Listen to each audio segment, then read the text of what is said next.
Hello all, welcome and welcome back to my YouTube channel. आज के इस video में हम विश्वनाथ त्रिपाठी की पुस्तक हिंदी साहित्य का सरल इतिहास के प्रगतिशील काव्य के सेक्शन को देख रहे थे और इसे हम एमसीक्यूज फॉर्मेट में कर रहे थे। इससे पहले हमने छायावादोत्तर काव्य कंप्लीट किया था और प्रगतिशील काव्य का भी हमने एक वीडियो बना लिया था। ठीक है, तो आज भी हम इसी सेक्शन को यानी प्रगतिशील काव्य के प्रश्नों को ही देखेंगे। तो स्टार्ट करते हैं सबसे पहले प्रश्न से। जो लास्ट वीडियो था वो हमने एंड किया था वियोगी हरि की रचना भावना से और निराला के निबंध प्रबंध प्रतिमा और चाबुक के विषय में जाना था हमने। ठीक है, आज हम देखने वाले हैं प्रगतिशील काव्य का पहला क्वेश्चन है, पंडित हजारी प्रसाद द्विवेदी के निबंधों का पहला संकलन कौन सा है? ऑप्शन है अशोक के फूल, दूसरा है विचार और वितर्क, तीसरा है आलोक और अवलोकन, चौथा है चिंतन और मनन। इसका आंसर करेंगे आप लोग। इस प्रश्न का सही उत्तर हो जाएगा विचार और वितर्क, यानी हजारी प्रसाद द्विवेदी के निबंधों का पहला संकलन कौन सा है? विचार और वितर्क। इसका प्रकाशन वर्ष अगर हम देखें तो 1945 है। अगला प्रश्न देखते हैं। अगला प्रश्न है, द्विवेदी जी की पुस्तक अशोक के फूल किस वर्ष प्रकाशित हुई थी? ऑप्शन है 1944, 1945, 1946, 1948। तो इस प्रश्न का सही उत्तर क्या होगा? आइए देखते हैं। तो इसका सही उत्तर क्या होगा? 1948, यानी डी। द्विवेदी जी की जो पुस्तक अशोक के फूल है, इसका प्रकाशन वर्ष 1948 है। अगला प्रश्न है, हजारी प्रसाद द्विवेदी के निबंधों की सबसे बड़ी विशेषता क्या है? पहला है अत्यधिक पांडित्य, दूसरा है जटिल दार्शनिकता, तीसरा है पांडित्य को पीछे रखकर सहज हो पाने की क्षमता, डी है केवल ऐतिहासिक विवेचन। इसका आंसर करेंगे। तो इस प्रश्न का सही उत्तर क्या होगा? पांडित्य को पीछे रखकर सहज हो पाने की क्षमता जो है द्विवेदी जी के निबंधों की विशेषता है। ठीक है, अगला हम देखते हैं, किसने निबंध विधा को सर्जनात्मक साहित्य की कोटि में स्थापित किया है? ऑप्शन 1 है Mahadevi Verma, option B Suryakant Tripathi Nirala, option C पंडित हजारी प्रसाद द्विवेदी और ऑप्शन डी जैनेन्द्र कुमार। तो इस प्रश्न का सही उत्तर क्या होगा? तो इसका सही उत्तर होगा सर्जनात्मक साहित्य की कोटि में निबंध को स्थापित करने वाले रचनाकार कौन है? पंडित हजारी प्रसाद द्विवेदी। ठीक है, सी इज द करेक्ट आंसर। अगला प्रश्न है, महादेवी वर्मा ने अपने विवेचनात्मक गद्य में मुख्य रूप से किन विषयों पर विचार किया? ऑप्शन है राष्ट्रवाद और दर्शन, छायावाद और यथार्थवाद, प्रगतिवाद और रहस्यवाद, नारीवाद और राजनीति। तो इसका सही उत्तर क्या हो जाएगा? छायावाद और यथार्थवाद। अगला प्रश्न देखते हैं, शिवपूजन सहाय किस रूप में विशेष रूप से प्रसिद्ध हुए हैं? पहला है नाट्यकार, दूसरा है सरल और सहज गद्यकार, तीसरा है छायावादी कवि, चौथा है दार्शनिक चिंतक। तो इस प्रश्न का सही उत्तर क्या हो जाएगा? शिवपूजन सहाय सहज और सरल गद्यकार थे। ठीक है, इस रूप में इनकी प्रसिद्धि है। अगला प्रश्न देखते हैं। अगला प्रश्न है, शिवपूजन सहाय किन पत्रिकाओं या समाचार पत्रों के संपादक रहे? ऑप्शन ए है सरस्वती और जागरण, ऑप्शन बी हिमालय बालक और मतवाला, ऑप्शन सी आधुनिक भारत और कर्मभूमि, ऑप्शन डी सत्यार्थ प्रकाश और साहित्य। सही आंसर होगा हिमालय बालक और मतवाला।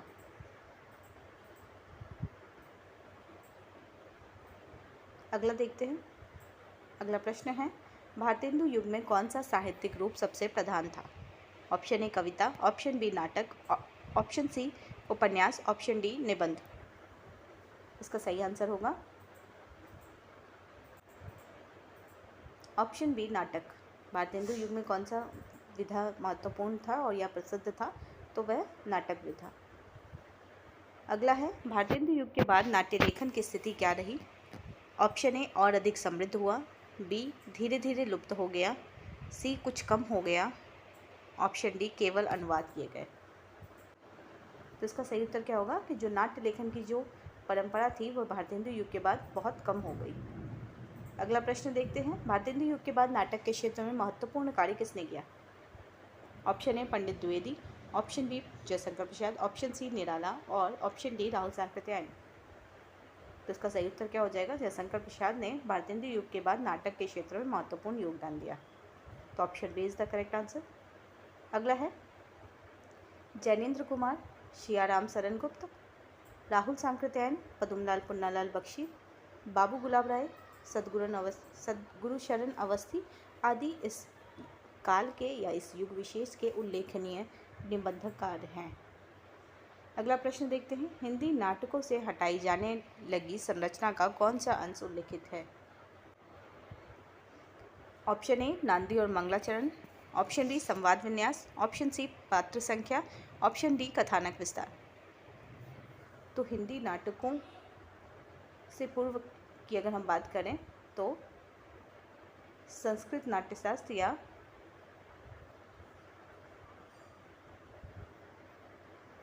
है ना भारतीय नाट्यशास्त्र की एक परंपरा रही है, भारतीय नाट्यशास्त्र की,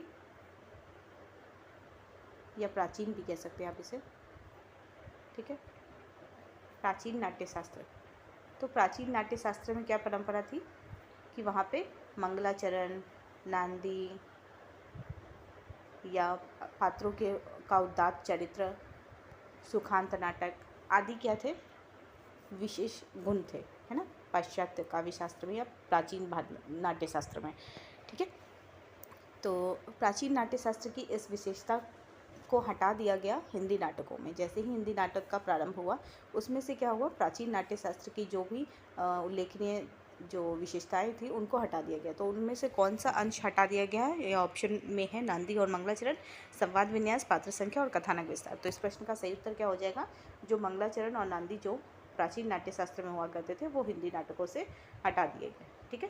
तो इस प्रश्न का सही आंसर क्या हो जाएगा? ए। और अगर हम बात करें नांदी और मंगलाचरण के अलावा प्रस्तावना भी हुआ करता था, ठीक है, प्राचीन नाट्यशास्त्र में, तो इसे भी हिंदी नाट्यशास्त्र यानी हिंदी नाटकों में क्या किया गया, इस पक्ष को भी हटा दिया गया।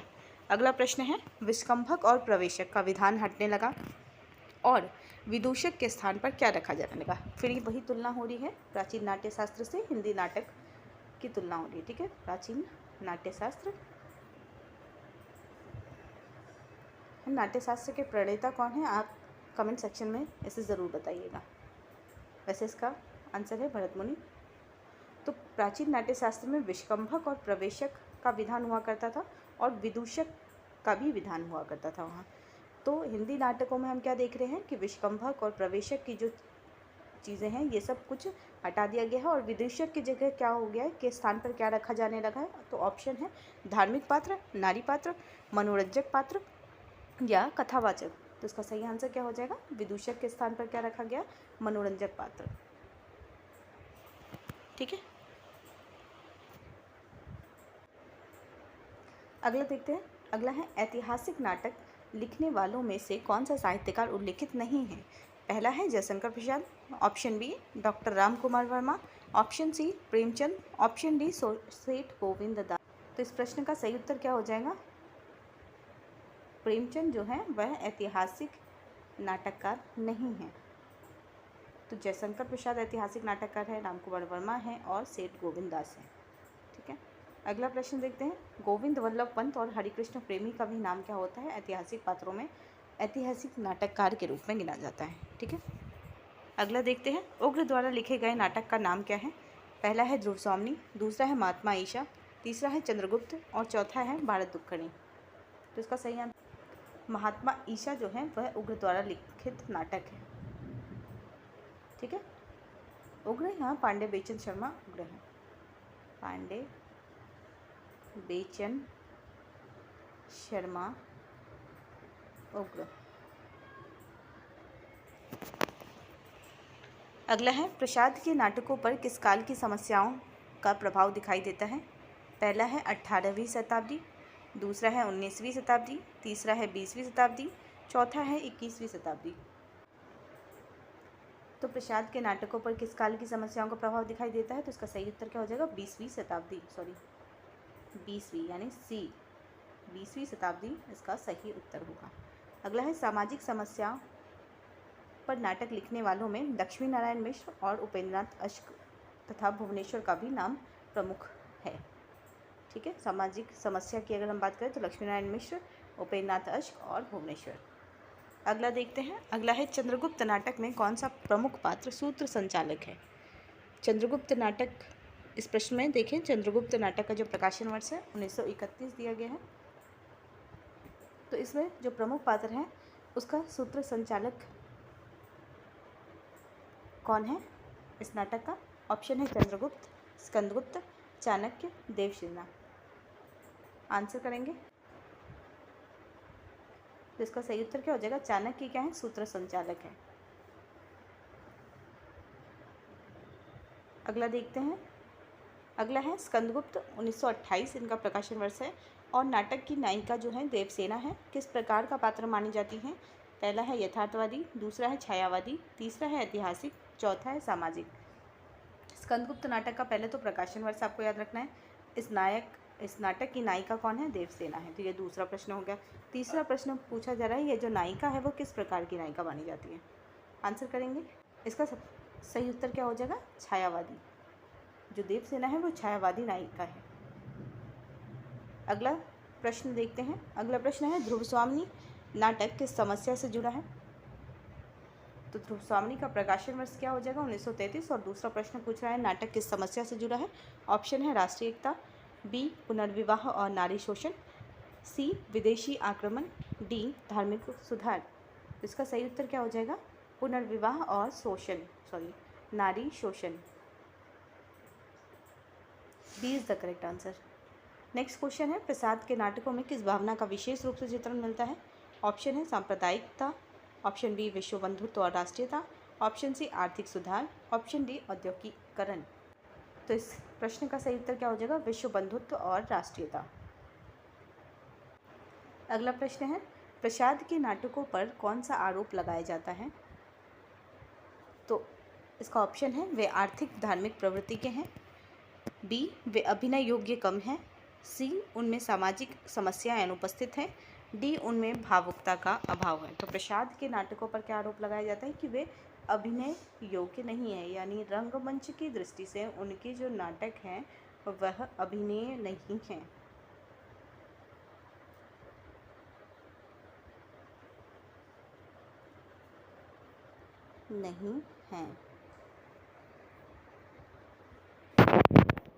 अगला है प्रसाद का किस नाटक में जन्मेजय का नागयज्ञ विषय बनाया गया है?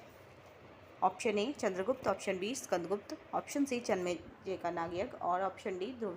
तो इस प्रश्न का सही उत्तर क्या हो जाएगा कि नाटक जो है वो जन्मेजय का नागयज्ञ है, जिसमें नाग यज्ञ जो है जन्मेजय का नागयज्ञ विषय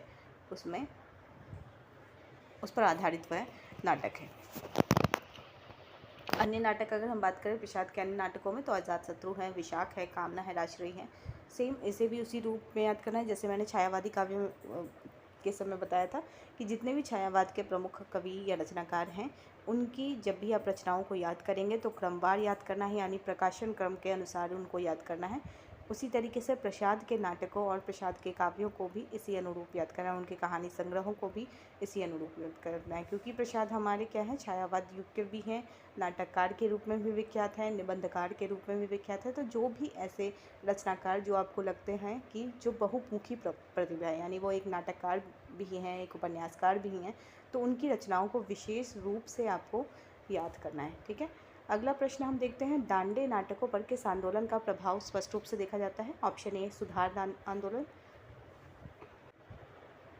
ऑप्शन बी स्वाधीनता आंदोलन, ऑप्शन सी समाजवाद आंदोलन, ऑप्शन डी नवजागरण आंदोलन। तो इसका सही उत्तर क्या हो जाएगा? स्वाधीनता आंदोलन। अगला देखते हैं सेठ गोविंद दास के नाटकों में किस नवाचार की झलक मिलती है? ऑप्शन ए केवल राम के चरित्र पर ध्यान है, केवल कृष्ण के चरित्र पर ध्यान है, राम और कृष्ण दोनों के चरित्र का समन्वय है, पौराणिक पात्रों का बहिष्कार है। तो सेठ गोविंद दास के नाटकों में आपको कौन सा तत्व दिखाई देता है?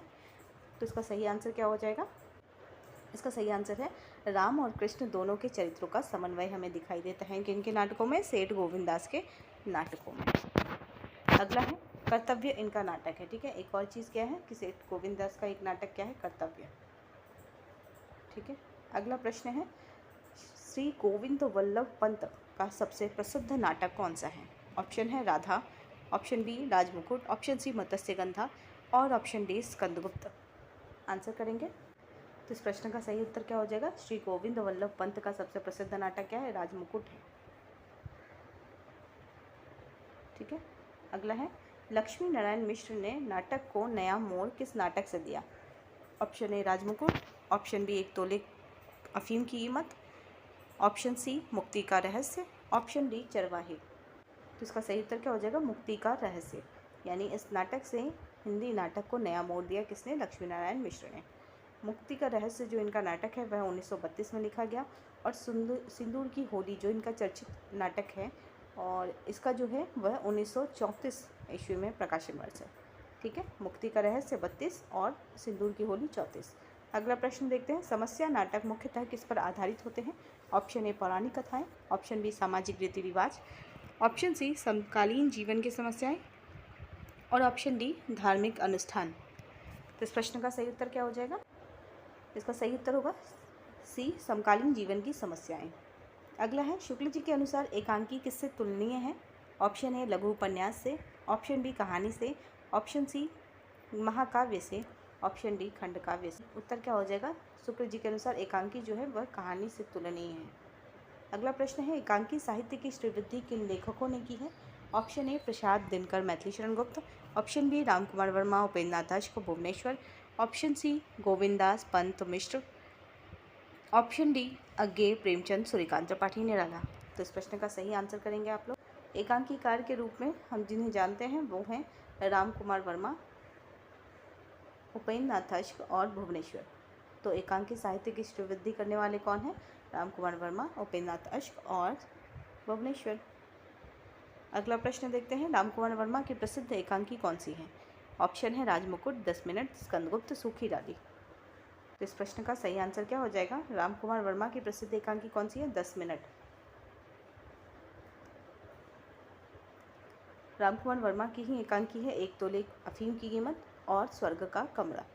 ठीक है, तो ये 3 नाटक यानी 10 मिनट, 1 तोले अफीम की कीमत और स्वर्ग का कमरा, ये तीनों जो हैं वह रामकुमार वर्मा की एकांकी हैं। अगला प्रश्न है, चरवाहे नामक एकांकी किस लेखक की रचना है?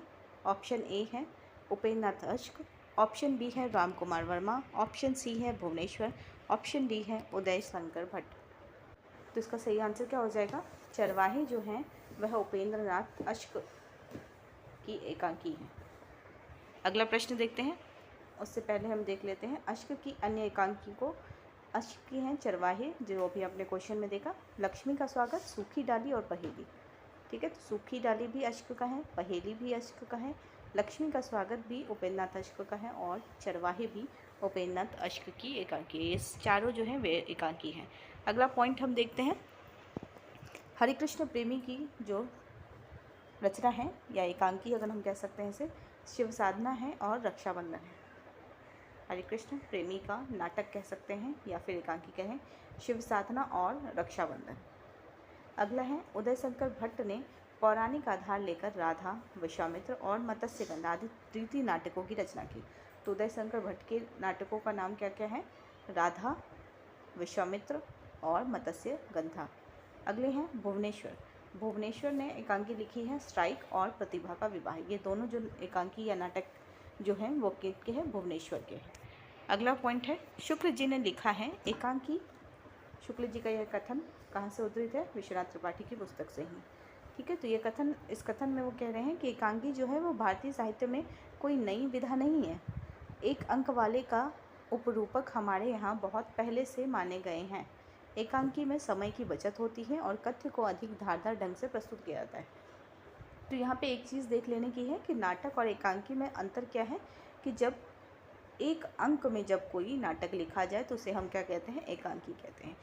इसमें दिक्कत या हम कह सकते हैं जो सबसे बड़ी विशेषता ये है कि एकांकी लिखने के लिए कि जो कथ्य है वो बहुत सघन होना चाहिए, यानी इसमें विस्तार की संभावना बहुत कम होती है, क्योंकि आपको एक दृश्य में ही, एक स्थान में, एक अंक में ही आपको क्या करना है? उसको मंचित करना है। तो उस अनुरूप अगर हम देखें तो इसमें जो है कथ्य की सघनता बहुत ज़रूरी है।